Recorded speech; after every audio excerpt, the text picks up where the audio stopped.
निर्मला सीतारामन उद्या अर्थसंकल्प मांडणार. 8व्यांदा अर्थसंकल्प सादर करून खरं तर ते विक्रम नव्यावर प्रस्थापित करणार आहेत. यासोबतच अर्थमंत्री निर्मला सीतारामन यांनी सादर केला अहवाल.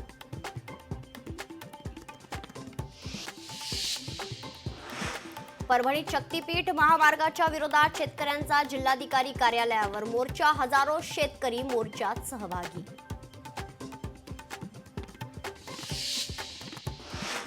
लातूरमध्ये स्मशानभूमीसाठी गावकऱ्यांनी जिल्हाधिकारी कार्यालय गाठलं. स्मशानभूमी नाही मिळाल्यास जिल्हाधिकारी कार्यालयाच्या समोर अंत्यसंस्कार करण्याचा दिला इशारा.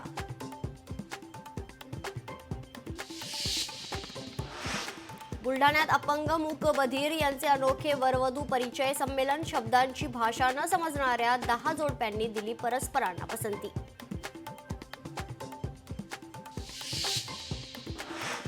कल्याणच्या शिळफाटा रस्त्यावर येणारी अवजड वाहतूक 5 दिवस बंद राहणार. रेल्वेच्या मालवाहतूक मार्गावर विशेष कामासाठी रोड वाहतूक बंद.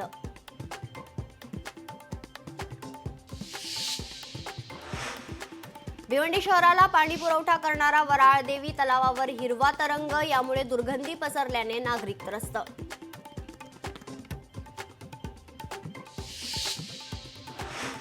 जालन्यात रेल्वे ट्रॅक ओलांडताना ट्रक अडकला. मुंबईकडून नांदेडकडे जाणाऱ्या तपोवन एक्सप्रेसने इमर्जन्सी ब्रेक लावल्याने ट्रेन थांबली. 1 तासानंतर रेल्वे ट्रॅकवरून ट्रकला काढण्यात यश.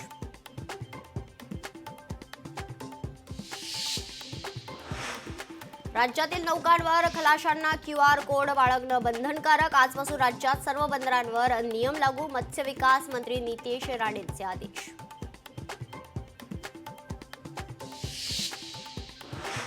सिल्लोडचे निष्काम आणि वादग्रस्त तलाठ्याची तहसीलदाराने केली तडकाफडकी बदली.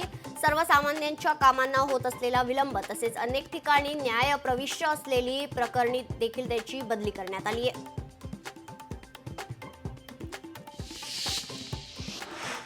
परभणीच्या मारवाडी फाट्यापर्यंतच्या रस्त्याचं काम पुन्हा सुरू. अनेक दिवसांपासून रखडले काम खरं तर सुरू झाल्याने ग्रामस्थांमधून समाधान व्यक्त.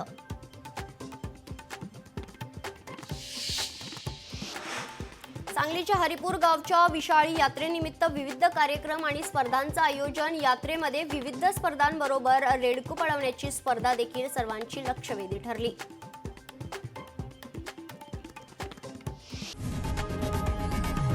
लोकशाही मराठी ऐका, पहा, जागरूक रहा.